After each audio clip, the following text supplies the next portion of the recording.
Abisa for your mamu se wonya bra twa me adan ho akwa ba fe de fa eto aso no bre mu se ye ba bedi nkomo na so ne nyame adom enipa bebre nyame de afia ka won fie hunti eni wo mu ani enyimom na ye celebrate wo mu no wo mu ani enye enti happy birthday to you Matthew Joe Prempe of Ghana International School GIS.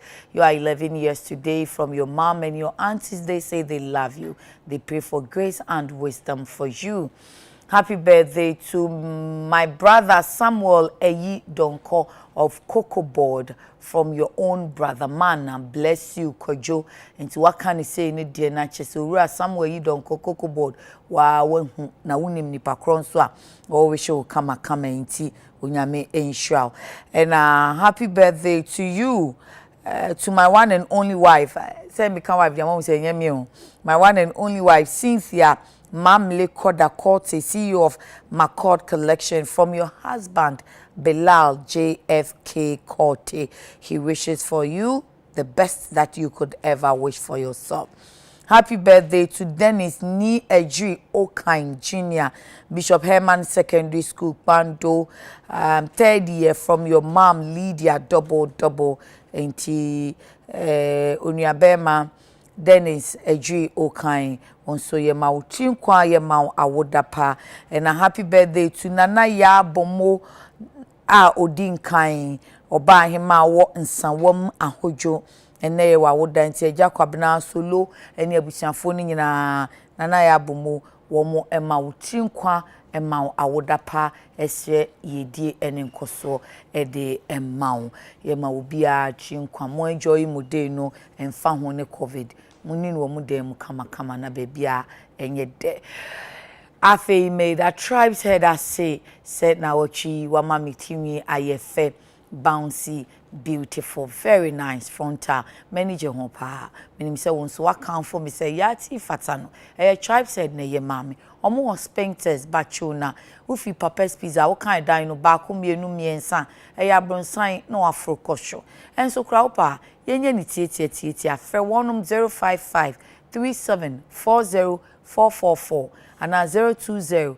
099 95 099 5933 020 09 95 933. Tribe said ever sort out easily cry into bomodi answer obeko tribes head afe ye mo enkomo ene nkomo aye ba bedino what to say ne prof kwasipu kwa monko akasaye answer na no na ye ne chops conference of heads of private schools and so omupiaro akasa ye dwen school no see baby see me if say GS Edin Susie ababetu dwa se chechefo ne nkabom kwa hodo no ene wo momo pepa wa disium obi amfa na adwemra se yesi ebie school covid-19 bem yenye ne sen na yeye shops fo no de omdu Susie abanya ayekra nka 15 June yemie school no yen testi obi a yemfa JHS ne SHS final year fo no enhyase yema nsuo ni samina ne sanya maniama ni nyina anko na nso unions na akano to say na grat ne nat ne CCT de said like there be so omo yeso omo tu sa na mo na ene na chese ya nkasa ne ye kwa kokum ye ma ne ye kwhye wo ma komfo omo ese suicide ya confusion ananya confusion say that general say wo de yanwedwe e basa afekura ne bebia ne hu say ya plan ya dwen ahwekan enura mampani a launch 1 billion Ghana cedis ya de boabo anwuma afi na efifi sen de efifi sen ne hia nyina so ne nwuma nkuma dantamufo afi ya omu beje yi ena enso covid-19 aba abebomu yi enti uti se ne ani gutafo no kredi nkomo e wo ne chemu na wonso wadwen eye osen kwambe ne befa so ebeboa saa enwuma yi ama omo ese omo saka ama omo dia yedwen so omo ye na titiro eye bosia enti omo asen atua na nkwankoye dabi maslok die ni bi omo gia na afa ye carbonic capri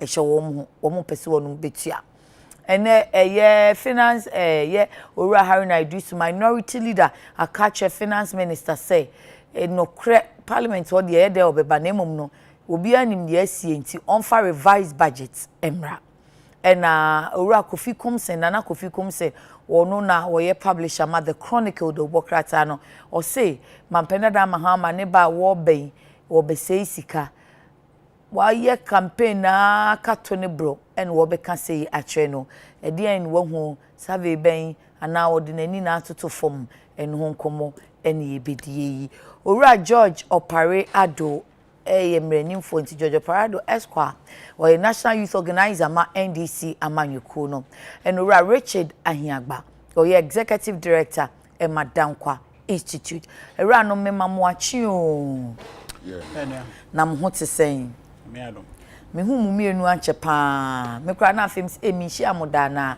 but George Opare Ado de me hia ne da aja Ahiagba me hia oda sir Debbie ya bom puni puda ya body well etwemu awo ha say but program so there so this is the first time.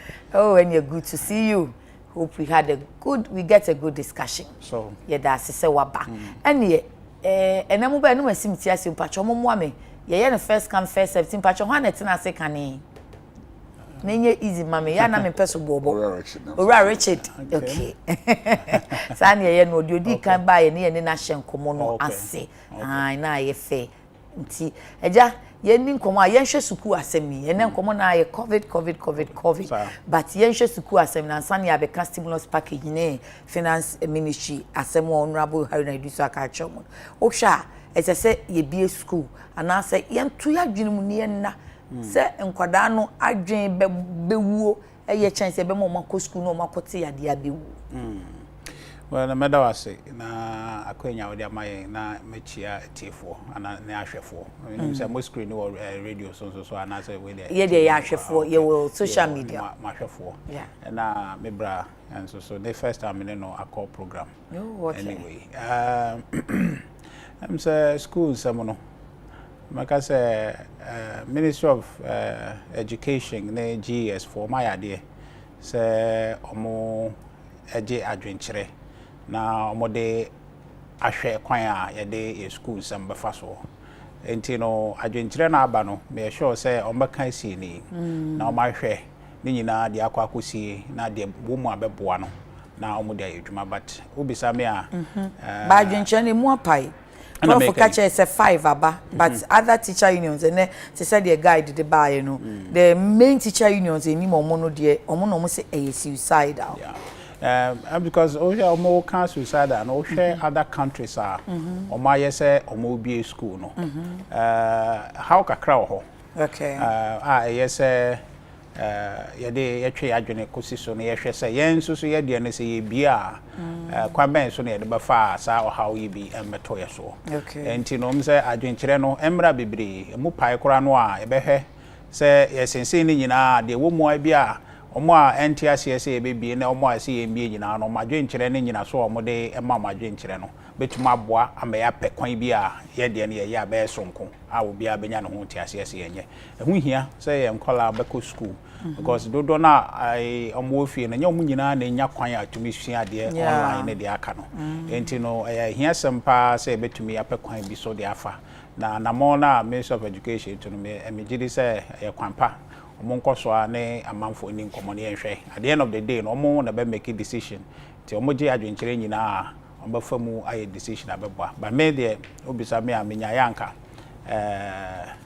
yentwen kakra na yenhwe de boko akosie okay enye so ka se yentwen kankan bisa se obi ka se enka so omo twen na omo tie de mampani be ka 31st ana nka yempai afini mu ansana wo ma hyase se ye solicit for proposals ubeyi na no se oh so na nyina na ye planning because as a ministry ni ye na djuma o mampani omo adwuma omo ye no be provide information ama mampani so hu bebia oman no adwenkyere kwakosi enti ni nyina aye djuma ne bi obi aye na djuma ni nyina kwakosi 3 ama president ayi mu decision abeboa ama Ghana fo nyina enya ahotoso enti no ne kwaso ano no se obi kasa aka chen se ne kwaso ano no se ministries enye mhwehwe mu obi a so nye na djuma president ultimately no be badwem no kasa de obeka no eye dia ministries ne other agencies no edwuma omaye ne nche ehunu no menya efi sankuta hudi no no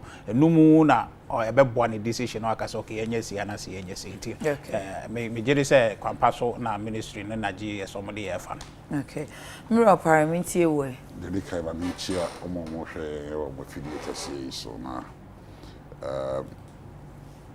May start some discussions, not with president's statement or yes, sir. We know how to bring back the economy, but we don't know how to bring back human life. Okay. Meaning, you decided say you be close to schools no. My case is saying and I recorded on Ghana. Okay. And so you recorded your first 2 cases on the 12th of March. The first address after our first 2 cases no. And at present announced the ban on social gathering. And it leading to the closure of our schools. And then you pass 6,000. So does it make sense?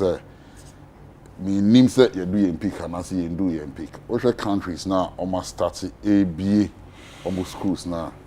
Countries are clearly statistics proving say almost do MPK as see a curve no air flatten. And no cramp no you have precautions almost put in place and sana be schools. In our case, the last time I catch you do MPK, no, we say na you pick milk.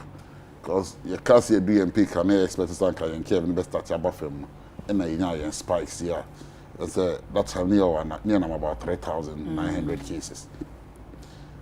Because I know doctor for ne beche mu so omo hwe new cases of infection e basis here enkoso nti omo reason omo de kan pick no say a new infection cases are eba no enya dey rise etiba form say bia ye hwe no on the whole say and this year you do 6,096 because say ye kosho but daily cases no from a few March no time no say the na air kono say ye dey eba form so mo dey no ka say no ka say I don't know how unless ABA sabi brofo and ignorance kakra we afem because the doctor be the catcher will say daily cases are cultural.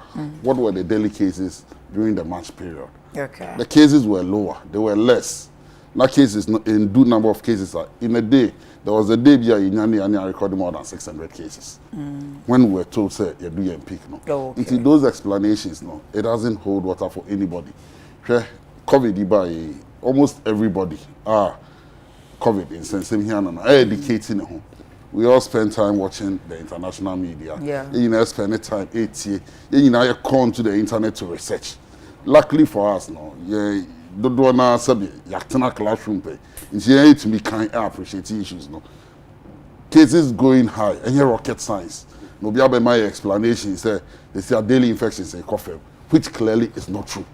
Because daily infections are you're recording so far. Don't me, man, can't tell me say when we are recording 20 cases a day. Compared to a day out, we recorded 200 cases. All the times the daily infections confirmed. So now I say I'm not to me, and yet comparisons no.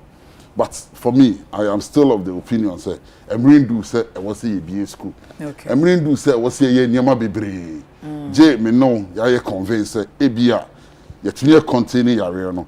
Yet me so ntena ha no monka say ya containing yare no. Because every day we are recording new cases. In Kaiser, a day, you recorded more than 10 cases in the last 1 month. Okay. It's clearly no, you're in a strong echo. Your best try. You know, there is a haste because of other agendas. You be a school, and now, the Electoral Commission advertising of how safe police stations will be. We all know what the grand scheme is. But this. We all know now how many SRE no. Because immediately you see, we can choose to play the ostrich say in India, but we've seen the Electoral Commission advertising, and it's all over social media. We do police station now. They will wash your hands, your temperature will be checked. We've had. And the last week on Maka, it's no secret. Almost say so the reopening of schools fit into a grand scheme of. Years started some talk, some discussions, and then answer. We heard the director, the former director general of the Ghana Health Service, if I'm not mistaken, Isiasare. Currently, presidential advisor. Currently, the presidential advisor on health. Catcher and said, people are even able to queue in banks. That was the most absurd reasoning. And I'm at it. First, COVID, gradually, you tune Ghana for Adri, you train Adri, Akobebi Bako say. Oh, you're in the crown, you're containing into MBA school, MBA way, so that NIA can go back and NIA between start registration. Now, Electoral Commission at Miyakoso, you want so your registration now, not at the expense of Ghanaian lives. When are you registration now, not at the expense of Ghanaian. Obviously, a Marco school, sabi, me bana all co school no, and there are kai parents ne say, so obenya COVID nibia, you be quarantine obanen kwa wo for no, na wo ni hobi. And that is what ye nyina yefan to yenti. Ye nyina hu how COVID operates. Say odo nipa ne said den. Yare ne kana, mini aba untimi nkotena oba ne nchen. Ono kwa na betena no. So imagine oba we 6 years, 7 years. Nyame pengu. Now yare bi aka because of cool school no. Obi recklessness. Akoma ne yare ni bi. Sa akoda ne nkwa betena quarantine center no. Say 14 days o, say 15 days o. Wo awofo no, you cannot even go close and see oba. Enyina nim sania sabio oba yare a wo yem sese wo fa. It will awofo. Na obetumi a endure. So 15 days, 20 days, 21 days, and so I could not recover. But for me, dear, and you be school cram me banning till I am convinced. Say I ran a crime. So I'm catching you always so maybe a busumi and sana busun and I think but you are convinced it is 2 years ago now you're convinced that say you say every day you follow the course. Okay. It's if you know who say you curve no air flat in a bathroom. Now, which of the curves? Because they also say curves in it also. You were new cases curve, you were death curve, you were confirmed cases curve. New cases curve, no. Okay. A corner, yes, that will say a bathroom because there are new infections every day. Okay. A corner bathroom, near cases nejai air costro. Then you know, convince that the economy can open up. And nobody will have any difficulties. Thank you. Facebook for Musumu say positive change. Madina will say every nation's development falls on visionary leadership.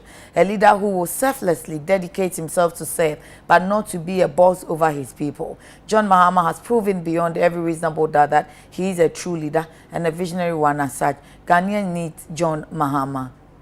Franklin Kilmatic says the death toll for young people was 9 and 20 years. So how can you reopen schools now? Even France, after lifting their ban, about 70 kids were infected. Antonio Biablade, Fiakuma Zongu Takrade, I think government should rethink about this decision to reopen schools. Why the rush? It will not be easy for children to wear nose masks all the time, as it is... I miss it. So it will not be easy for them to wear nose mask all the time. Walanyo in Akwetia, what did you bring? The government is on top of issues so far as COVID-19 relates, and we should ecstatically commend the government and the president precisely at this critical time for tremendous measures that are lined up to ease the suffering on Ghanaians. We are not in normal times, and let us accept the little that government is doing. We shall come out victoriously and sing Ebenezer at last. Regards to Ernest Yao Kuming. Salisu Muhammad says, I'm watching you live from Ahafano South. Nanado is a blessing to Ghana. And Ruth Safo Kantanka says, we woke up to over 600 cases a day because those were backlogged. Those were not a daily infection rate. Juliana Belinda Lamteobi says, how many hours do you spend in the bank? Ghanaians should be careful. Samuel Doe says, good morning. It's good to start the registration of the new voter ID. And by so doing, when you screen at the polling station, then you can be quarantined. This will help reduce the COVID-19. Kwekutebri Efie Kuma #1. We are trying to make things difficult as a nation. Teachers' proposal for the reopening of school to me is not the right decision to take. Do they want to be open because of their stomach or well-being of our children? We are not in normal time, so we need to commit to the situation. How will they ensure social distancing when the children are on break? So Majen check akra no mame kanche Rosemond asamwa frempon Legon ECG na wa woda se yema utri nkwa o yema woda pa o mame Kate Adai Bonso na o ma utri nkwa mo woda pa yi na yewura Joseph Amwakun wo GCB head office na wa woda nat or specialize say o ma woda pa. Okay, afi yenka sikasem. Enura mampeni the stimulus. Go mama 1 second be. Oh, mira fana. Na kana onu so afa one. One again yeah, I know. I think say my brother want take question I see say yeah. Obisa you know. Okay. And they say ministry on him pacho mama no one so mama one. Ministry of Education somewhere na abano.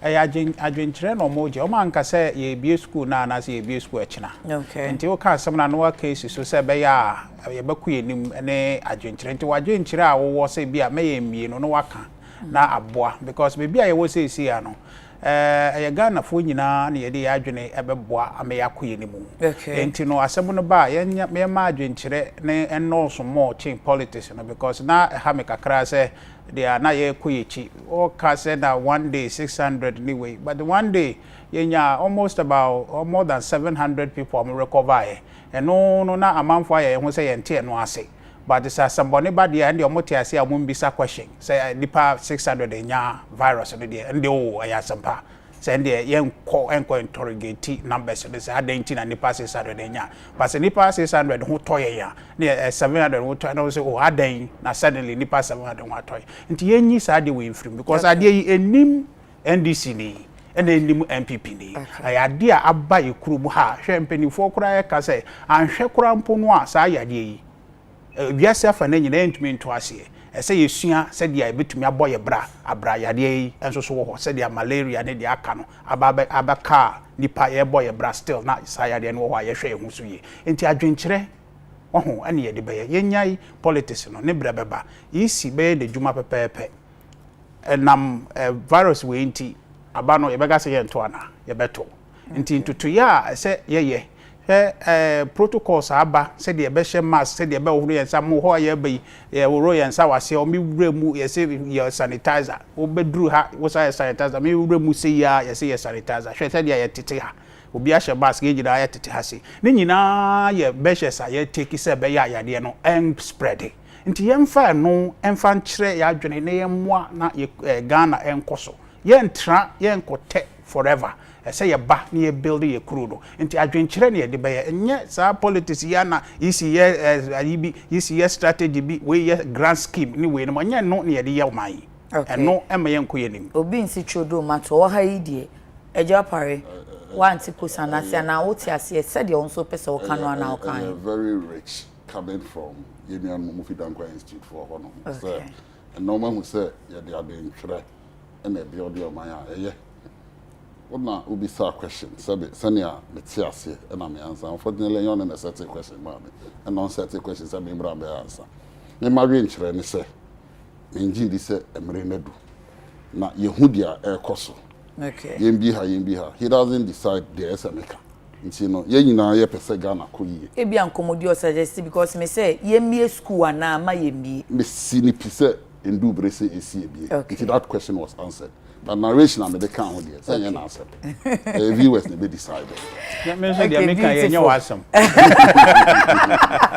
We disagree to agree. It's any young so now president stimulus package na what they atu ejano na semba kwa ye guta fosusu ye ya media no ye mikosa no nyina so ne se wo se said ye be ye na enye carbonica pimfi se we bosia no enka ni chemo no wo mo enhwe se ebefa union for no sana se obi ho odomkuo wo be se nipa yi odomkuo union for no beboa wo mo NDSSI for no ama wo mo ehu said ye be ye dru sika ne gia enkoye tare ajanyagba ne kwanso ano no say sa facility say ye bo aban abaso any banks are more support to now to me have provided the stimulus in our businesses you know if you see afana nyina wo ha small businesses as of abibri even in America discussions are more ye nesika more tugumu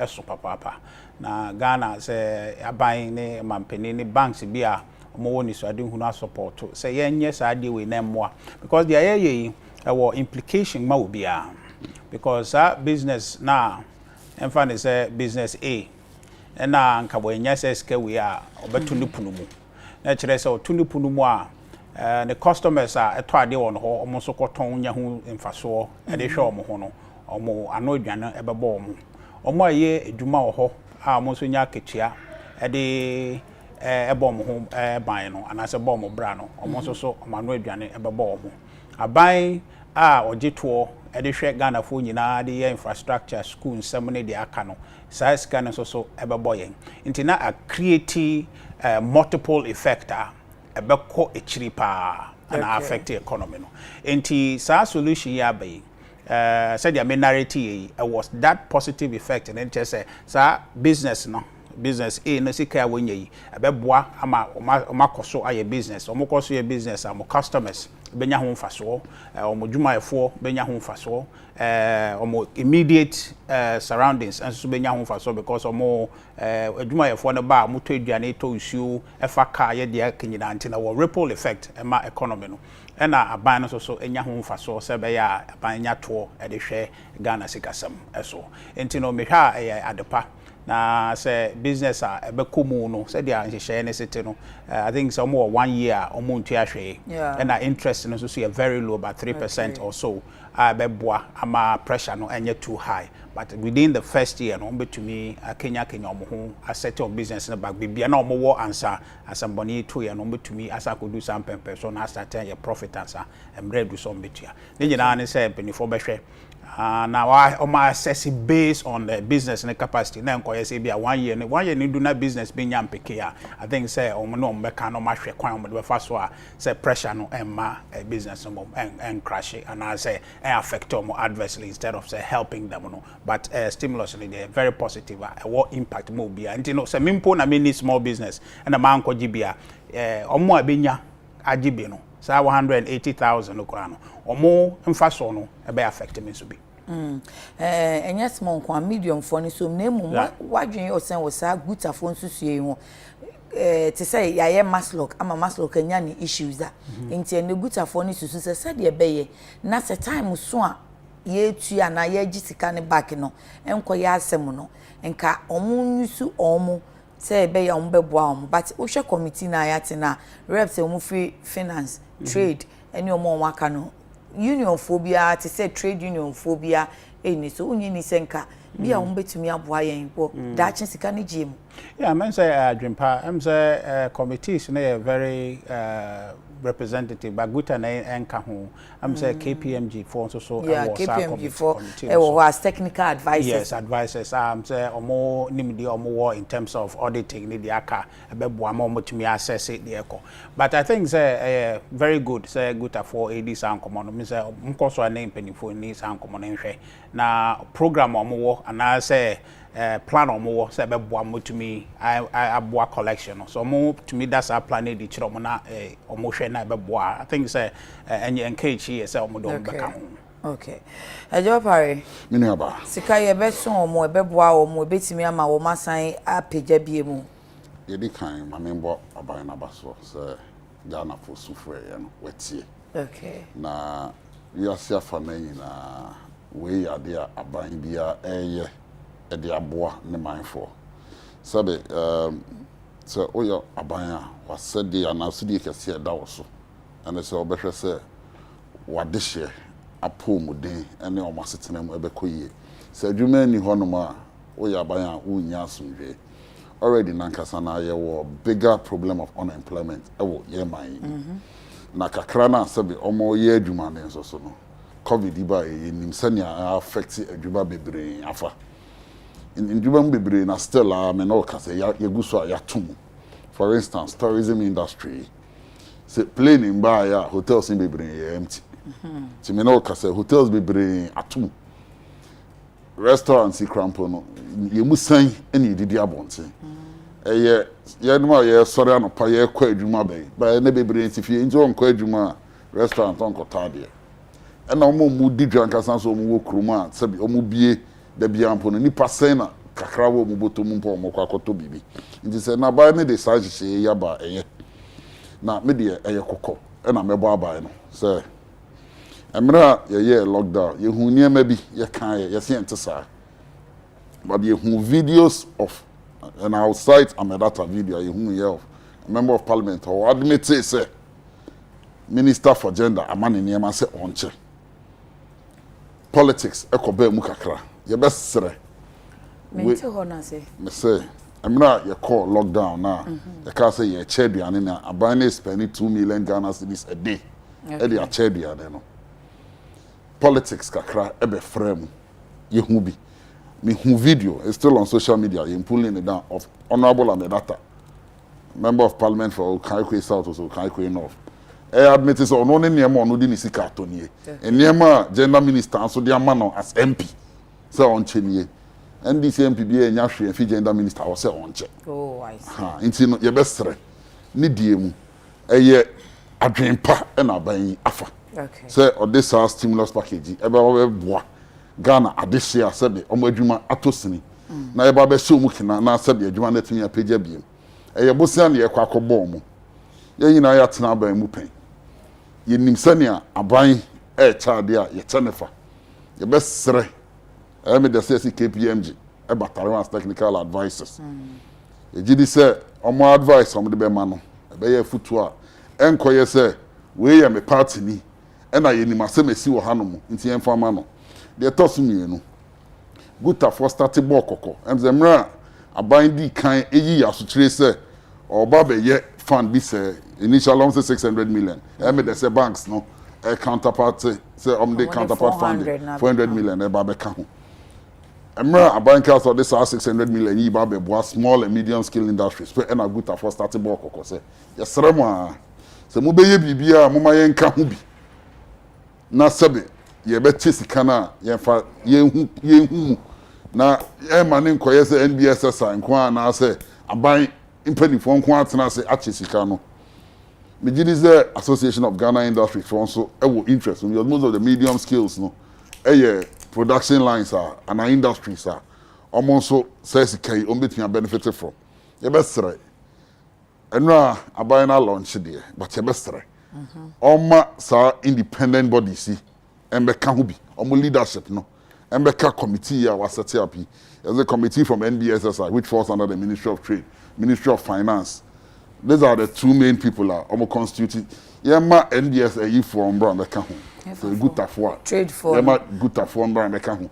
So small Ghana Association of Ghana Industry for and omo AGI for and Embeka Hu. Yemu bi Embeka Hu. Okay. Now yema process ni transparent. Because we are able to na yebo na expecting to say sikano will be put to good use na sa 1 year na ye dey firm o say sa 1 year yi de enema ye dey ko ye adwuma me ntua hwe no ye mbran be tua ye de betwa to ye say Ghana for so be di no kware impempi no sabe obobo seria na ano ne de je no enye sa no na ye di tua okay ye be sre Ghana for Ghana this year nyame nchade politics nko batare ho no mu benya bi se omunya wi a omunkai se enye sika because pempi Ghana ni jebosia the first thing is okotoka afoforo na wademu na ne wadu pasesa e besere a stimulus package I say you injecting it back into the economy na my economy no esan resurrect na sabe yen ma e deeper wo krom no enso enya bibi kakra ma yen sakoya no eyenye nyina na betunya just can be many Richard eya adwene sabe says cannibal economy ni mu a yenuma yenya bi no omudwumadie na omedi no ebeboa yen ama yen so yenya bibi akwaba because store na ebia mikotu niema wo mu no onu nya bi do tu tu niema na me amigina ka akwan ho no betumi akosto ni mu akwa akofa bi na mensema ba be deeper opa na menya kakra bi akofie eno na mekensi so na te said de wutu Ghana for ye futu ne de wubetu na emom nipa nso aso adenti na yenso ye we experience from Maslock ene ade no ususu say omo de bosia na mawie no committee for na say omo so omo be pay modalities bi omo de be monitor say te said de ya banks ne yenso o discount ma wa I say no wa benya relationship ya danfo bi abem nti wo wa me be chia o wadwuma ekosen na say o ma financial advice bi a wo kra wo nsere ya o de be ma just so obehu say ni sika no o de ye adwuma pa mini abaye ne ma me no etena abaye mu DMC 8 years okay ade ba kwa hu ya ne say so we politics efi aban hihye bi mu a ekwa wano the toss me no so KPMG for e was so as technical advisors I mean gidi say adwuma potie so mo ye so mo assess obia business plan and sana ya be advances kana ma ya advance ama okay but must lock okay poverty alleviation if really ye na president for time loans are under hepeke de ma ye na ye ntumi agiji ni na because it was tainted with politics. Yeah, time. Omo mutumi je sika bebre because do na akoye party for. Oma party ni sika and as a party ni nya ba beje say sika na do na feel say the party and the man and because akoye amanyosem and amanyofo no yetumi kan bebre. Yeah. And am di kan bo aban de kokko say ye amanyosem efi sa dwumadi hu. Okay. Na ye ma nokore edi anim. Na ye ma transparency. Eda ho pefe no bia hu insisea ye e for say sika semi hu a mini aba ye beji sika no ama obia enkoye problem yo nim say e ya ban sika na ye de ma no enye na manyoku e na aba e na sabe the president e na de ama no but ye Ghana sika e na waje ma me say owura anya agba say ufi munya madwan aye kro say sika ne ye beboa afi ne gie ni retriever anso hia ufi ti say research institute amoye research no obeka say or can transparency the kwan ben so ne befa e be transparent na enkoye political so say ye nim omo ampa so omo ya amanyofo or ye human rights or a businessman but or sign a party ni ti okoji sika ni bia afa ni tua no na ayasem ye be ye den na sade no afi ho na e transparent so ya amanyoni imponent or a contractor no a businessman into or sefata ye dey man no ye be den ni ensa kan sika back was transparency asem ya hunu akai. Oh, I think say no na hu here and banks no so partner no actually say omo anyum. Okay. Enti scanner is entirely a buy sika because bank no ye dey ma omo na ya te akoda. Enti monitoring and supporting business for no say be ya ye be making sure say eduma no a omo dey scanner ye no mbenya mfaso na mfaso na omo nya no so no ama be ma omo hu ahare omo tumi ama business na akoso mo tumi tua scanner back enti on that score no dey me wa rehemu say the combination of government effort and businesses no banks no and KPMG omo ho no they would omo first scan massa akwa but omo ni be di echiri and the okay no are very appropriate say banks no will build relationship with businesses we no no na omo tumi about support on manyini because apart from sika no say ma omo sika no na in terms of investment omo koye na antumi ampeke up the objective of the stimulation of the economy no and amaso so no na say butai na edisi and say ma economy is apage bi no so amba na afide it's cost 90 etuma na yakwakoye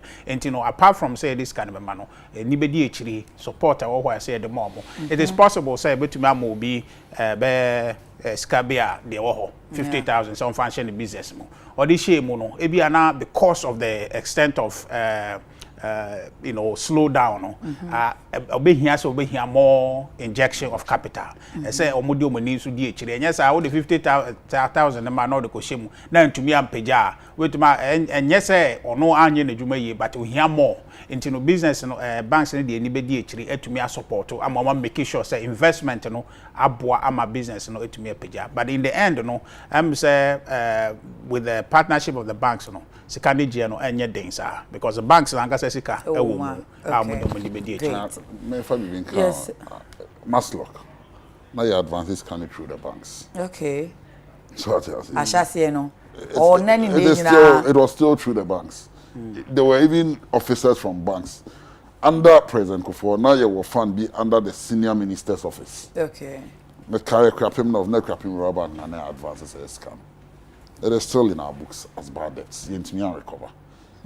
Because you see the point still boils down say you be yaman yourself efimu. Laudable policy. The President Abaso, I will not take anything away from them because Babe bought Ghanaian businesses. But the big but is Yema man yourself infimo. Now Yema associations no. Because you see even Yema man yourself infimo no. Unse no so a bit dicey because ebi obi party ni but so a businessman no. All right. Mini aba. Set me tie me didra. Okay. So I say. Okay. But me a party ni. So me belonging to association, you know.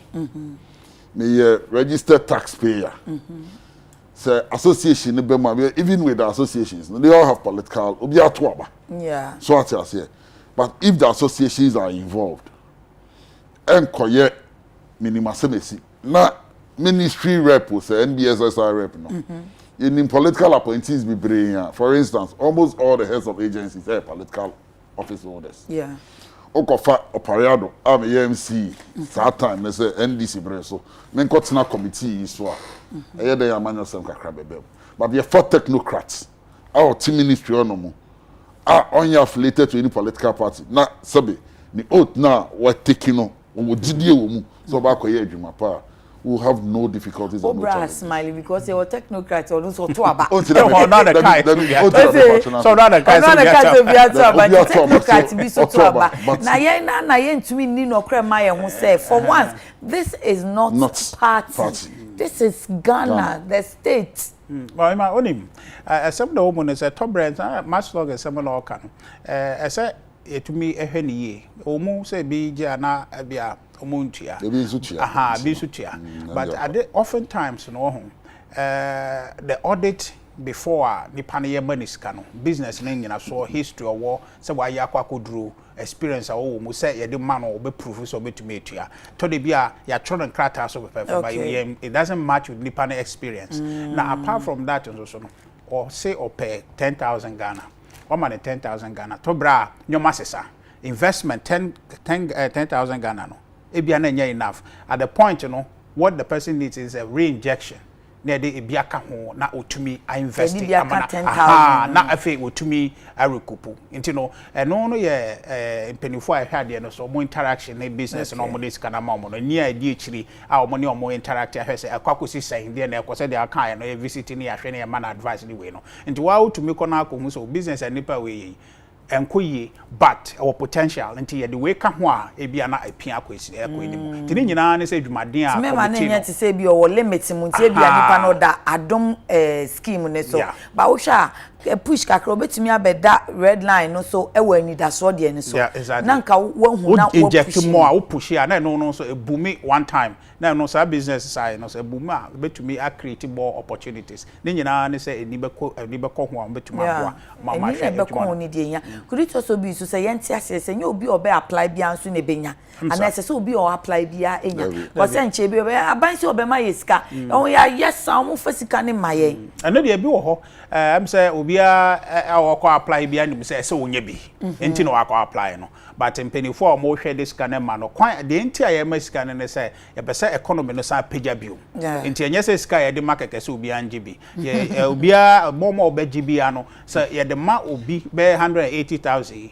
na odwuma na ye say omo nkoye no an succeed a ye nyina an succeed so omo de ne succeed na che say me a ye nya bi kura no ye nso so be benefit nti ye nti assess na education no e mani party enkosa ne ya na committee for no ma hwe ho ne nso nye so mbe bom so bo na wa maye bi ebi so na nhyehyeye kakra bi wo advert na ye nhyehyeye kakra bi wo no na de na ya na mpesa mo chere nhyehyeye kakra bi wo omo na se de akenyi na ye no kra na ye no kra na ngom nye so ba ya na da ho pete sa obe answer question nye ma kakra bi wo ho a obedi so na ye nhyehyeye kakra bi wo no ti ukomu na fe ya kyerkyere nhyehyeye na ewo mu ne ho but advert ne bra obewi a de ka ho no ti we ko apply na on de ato ase terms and conditions apply nhyehyeye kakra bi wo ya kasika se media mo me anyina chronicle na mu na ye nhwe se owurare na adrisu nsusu ye ya wodi amen enye ne kwan so ana wa pre ne ho o se den ya onim se enche so afo sika sem so se nka June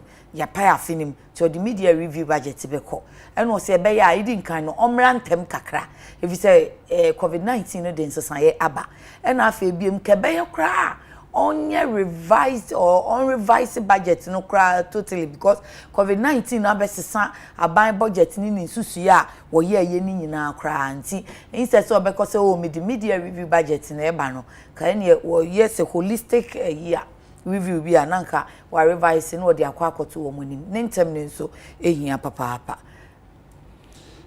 It is a call in the right direction and sabe in the last 2 months we shesi ka here yakoje fi IMF and the World Bank.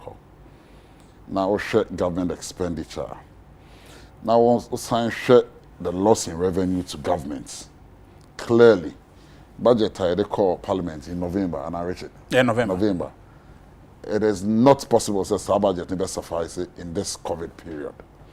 You know, what the minority leader is calling for, or acknowledging the fact that media review, beba. Usually it's in July, after June, yeah. Not July, media review number. Yeah. You will make.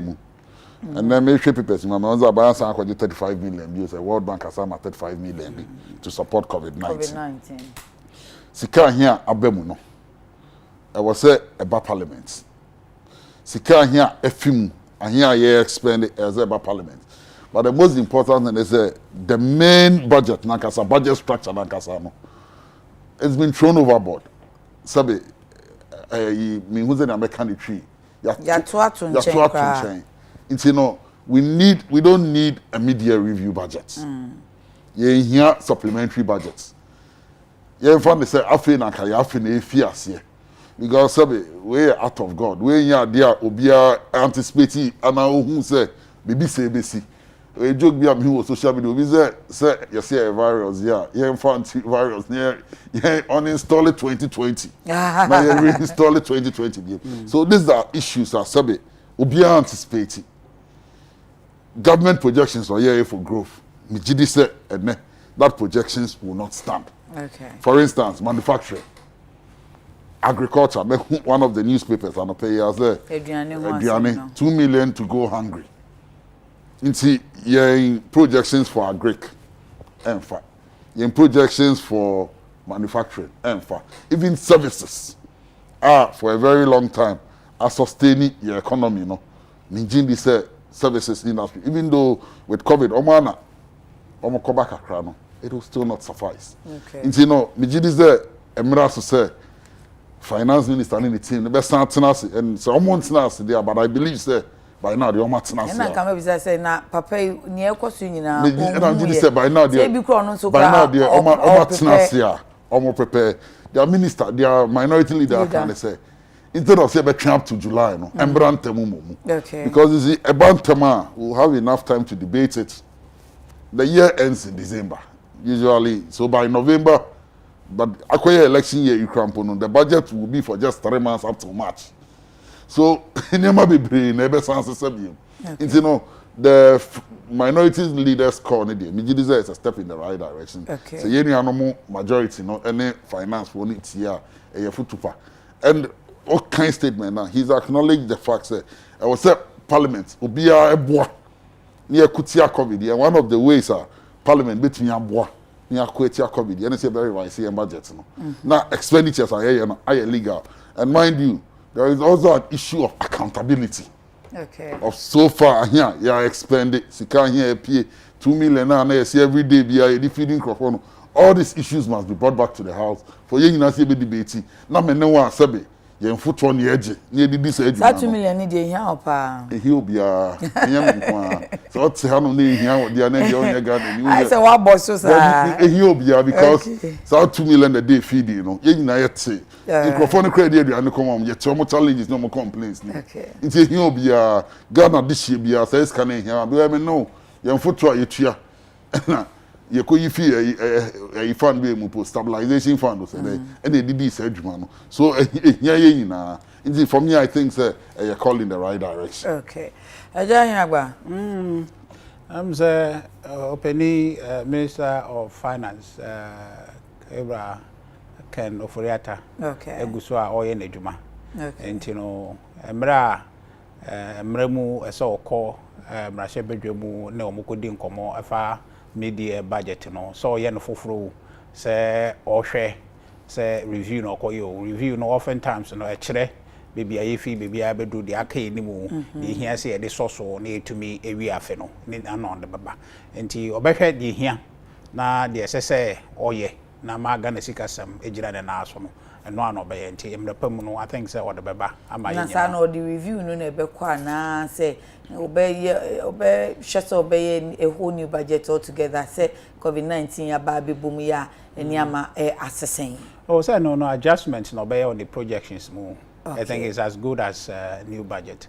But the back why who on to say is always very detailed on the budgets or the banimu. Okay. And you know, I'm not in a hurry to even worry say be or the beba in a way I better see. But my who said the air kono and one or say on the echo. Until I think say rush be any ho penny asema waka no nya somebody nti no say minister on contem no susu so kobe June na say ya ne beboa me no so be contem no me pese ne ba obeba no all the information be ba beboa change say ombra na na so ombra china okay emra ama ahye da so oba enti no sa emra kwan no so tumi ye ne ntem no aso beba ntem a fine but sa bre no no be di so a ene ne nyina ne say information de beba no abeboa Ghana na me ogide se beba na ne nua Harry na du susu senka onye ne ntem kakra fi se so ka so twen sa emre na ye di ama no na July a bia na sa bre no so ne ma ka chi kakra mo no ankasa but em say so far na ye hu na djuma nti me ogide ze de ode beba bia bre bia ode beba bia no ya de a abeboa okay yo said you almost here no na mpacho ma me kwhwe se won so sen e na wo kan na afi ye mfa last one wo chronicle the Bokrata na emu na mfanto so Charles Nyame wasama nke so say let's not join and share the concerns of these angry teacher union although genuine because they could disappoint us big time. They will soon turn around and support the move for a roundtable discussion with government leaders. Some of us know them since today. Obapa Ajuefia says, good morning, yeah. Please, those of us who are into event decoration and undertaking are really suffering. Please, are we part of the package? Ajua call Musaiti ho. I suggest a call Musaiti on Akoshe because they are can a small, medium scale enterprises. Maybe micro forecast, small. Below the small no below the small okay almost say body aya tutun ne kokwa aya tutun fo nyina wo nti omo na ye microphone ti adwo de ko na kohwe ye be ubehu ba bia woda e wo mo site unfortunately minim site no na nka makama nti say NBSSI for no making public minya me ka kire what odoi e wo tema and he says which of the political parties can determine for EC. The EC is the only institution that has the capacity and the constitutional mandate to conduct elections in this country. NDC should give Madam Jean Mensah and her commissioners a space to operate. No new register, no votes. Oh, okay. Oh. Daniel Ebua, aka Koyo, says, yeah, in fact, I'm saying this on record.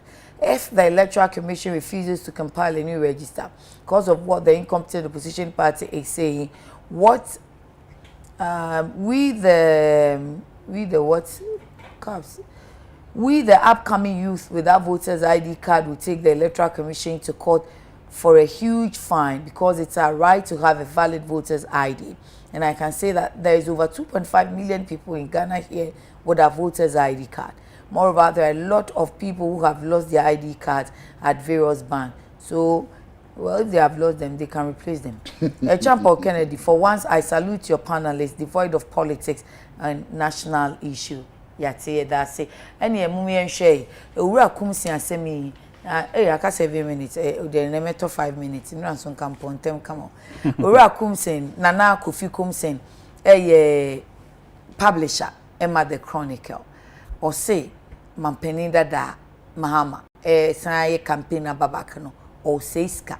Sino ni fifi bansina edim komonos you. Emu hianse papa no. Obesia koye campaign ade. Na wasan aba esa eyisika se ye kra minimu ade se ejo opare ansa ne be ya adwa ejo opare ansa opare ado de wakoma obra no fache me de wakoma obra o fache me anyway Kofi Kumsen they can be say na Akufo be president to me da na okay any famous statements Akufo the president he can't close his eyes and sleep. Okay, that's the famous statement. Onu ne kai. Me patrol and Kofi Kumsen ne kai. I see. Onu ne kai say if President Akufo be president. That was in 2007, 2008. Okay. Won't mean Qatar they need that because the man is full of tension. Those were his exact words. I'm only repeating them. It's now obey president. Utmida na Utmida. It's me granting interview. Be me to me catch the Ghana for say obi say ni sika na. Clearly. He's lost out. I'm saying in a long while, and you see, people who belong to the ruling government, and Kofi Kumsen is a member of the NPP, because that time when he made that statement, he made it very categorically clear. One fancy. On my end, he said, President Mahama, one, low hanging fruit if of a fame and our publicity and because President Mama today is the most popular politician in this country. You know, so you better start telling can you discussing me being dear. Let me take. Or you're a popular politician. Of course, yes. Even change sitting president. You know. In some schools, kids still remember as the president. Mama is the president of Ghana. Oh. Could be some reporters in the origins. One by Catherine could be some. That's why the president of Ghana. I'm the president Mahama. So I say, so Oma fan is a low hanging fruit, and as will be popularity here. Main call hit on President Mahama. Now you're in discussing me, and your President Mahama Dean or boy here, and Kebetan may discuss Kofi Kumse. Nobody talks about Kofi Kumse, but about President Mahama Dean, you know. UTV, big platform, you're discussing your bony deal. People will begin to ask, in Akofi comes in then when. And usually when people are looking for appointments under President Anano, then rather I won't share not send me more kai. There is no substance in it. Substance be any. It means wasting my time crown answer. Substance no way. So be saying any sika. President Mahama decided to around 100 times any sika. So Jane who say man for about the man I used to say the President Mahama and winning elections. Now do we lose it 3 times and sana over. Okay. Now that time yes anema. No maybe that. No new one feel. President Kufuor was president. Nanado lost 2008. Nanado lost again in 2012. And then 2016 Yamiye and Adom. So what is this that we are hearing? But President Kufuor by Uchani 2 terms. Yeah. JJ Rawlings Chani 2 terms. President Mills unfortunately Binti when China 1 term when we free more. President Mahama by you know. That Mills continuation into NDC administration. Mama tried just 1 term. When to me and chat 2 terms. Tebia no shaka so Kagana for the trend is Nipano Yamani 2 terms. Mama can be sure. The NDC did 8 years in government. President Mills, President Mahama, no one administration. Unfortunately, President Mills, but so all discusses, and mind you, we are 8 years. It is not easy to go back and convince the people. They say, you're 2 different things. We tried it. Clearly, the people didn't buy that. Okay. You know, COVID comes in some kind of signs when it actually. Okay. But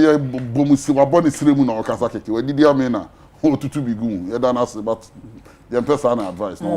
Thank you. Eja I didn't know be very try the chance now. We dey care the fear, maybe be fear. When did the fear? Oh. The fear Dankwa Institute. Na Dankwa Institute be bia for mo ma papers ni we. Dankwa Institute e Kufuor Institute e na ye ni.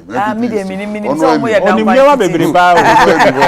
Aso ni bebre. Asema etete ana waka no. Se nka obesi eso a ko hye mapreko wantumi anye wanhunu yo then ne campaign ba ba ye de nti a ewura Kofi Kumse o kan ne se President John Dramani Mahama record a wabeye wo Ghana ha no nka me no wono a ka bedwane akote o de ase enti no futu a papa e de ma no o kan wadwan na say institute my research bia na wo read ya mo research bia bi mo ayo beka so President Mahama no oni chance wo ho bia mu sese o anya chance ase na meka de o de benya chance no ho asem na meka say adwuma a wo beye a wo be gina so aka say eninti monto ma me no but obi nya adwuma so tumi gina e ka say monto ma me ba me ye adwuma say eno no o de wo party record never. Bosseba. What you say? Say Ote say na okaze former President Mills ne John Dramani Mahama one administration. And you know NDC administration. Says I record no the baba. Say record no and a pro no. Say record no and a man to me and share ma. Ah? Ashasi no. And you know the old Baba campaign no every Kofi comes oh yeah a journalist I what the politics e chiache. We who say record out the banner he oba efi say former John Dramani Mahama former president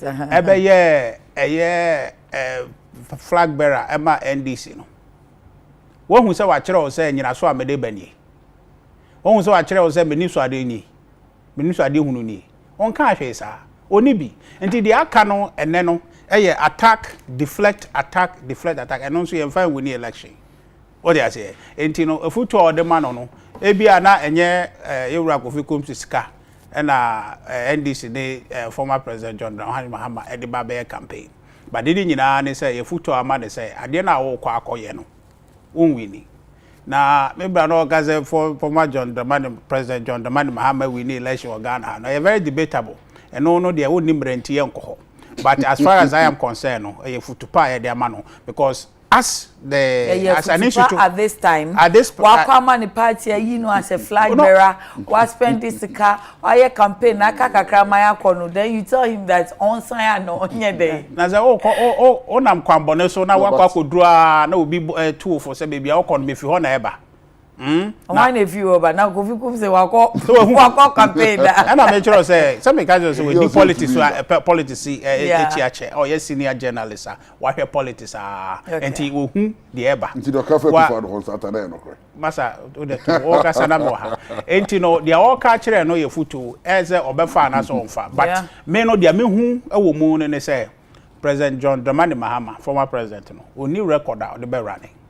Now election year baba ko so no e dwuma because Ghana e dum pempe so bi a wo ho e say ye start as aba ye ne to aba timamofo no ye tumi to aba ema one abne ye beko enim hwe COVID-19 situation abayi se nkanye economy ananka gina na so enye se nka ban response nanka eye rapid na leader owo ho a owo se ni so ade hunu se me manfo ho hia echin se meka se economy no enkoduru ha na se we se yemra no nkanye no a nka de beto ye again ka beto Ghana so no nkanye ni enti no we need a leader what demonstrate say odwene Ghana fo ho na wo oni so ade hunu so betuma abo Ghana President John Dramani Mahama ababa ye ni die ni bi yampe and your man koi.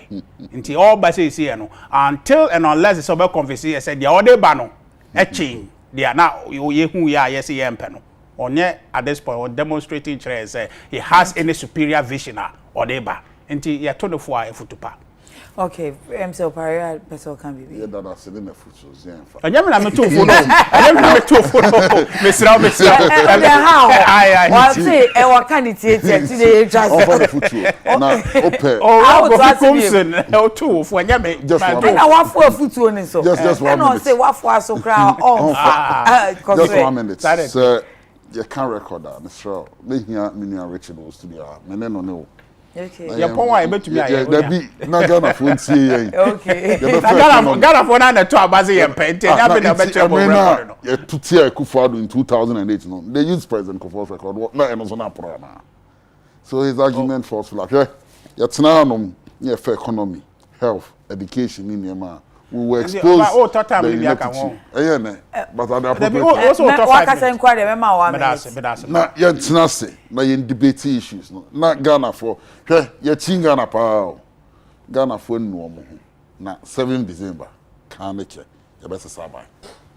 Yeah, near so 1 minute. Ghana for kro ya na 2016 yes science anya Ghana for fufu and ye come and the okay ya sometimes I am because I want that Ghana for bi wo baby na mu me because we say Ghana for Ghana for mask chi na oka na nsam but we mask na oka sad oka because Ghana for year 2 years in close to by million omo ana sa beto abade bio because you do pepper so bia Ghana obi ansoro hwe kasa to hwe de eduro no ho Ghana for as I say I want to so be a sacrifice I say yen yen to me anye abre we ya president wa juma president yen nyina no e sacrificial say e kina e be yama ye manti enti eno ne ye de kwa ka kire Ghana for say ye bobra e kina ye ma hawa ye famu no ye ma enfamu bi ndc phone ni say ni so ade hunu enti so person ye say discussion na oba my price they enter time no they debate because my I'm no more about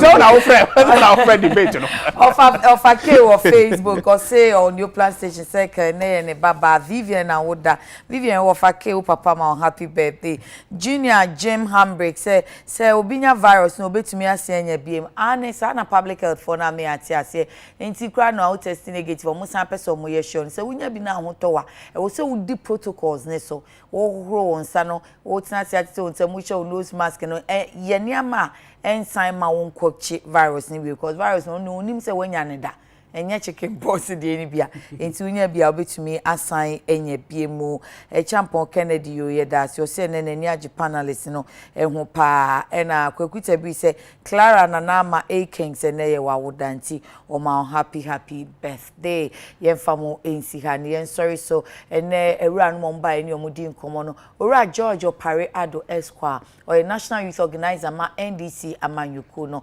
ono no shekuta wa sheni news mask ote ebe me pa no de oto anu owura Richard Ahiagba or Executive Director Dankwa Institute eni won edi nkomo no ranom ye damo asebso edi mu si ha me sorry son me that tribe said I say na watchi nyina o siesie miti homa me enti menwi tribe said ewo enwi no said o sikati bia obenye bi ede amount enti fe wonum 055 3740444 and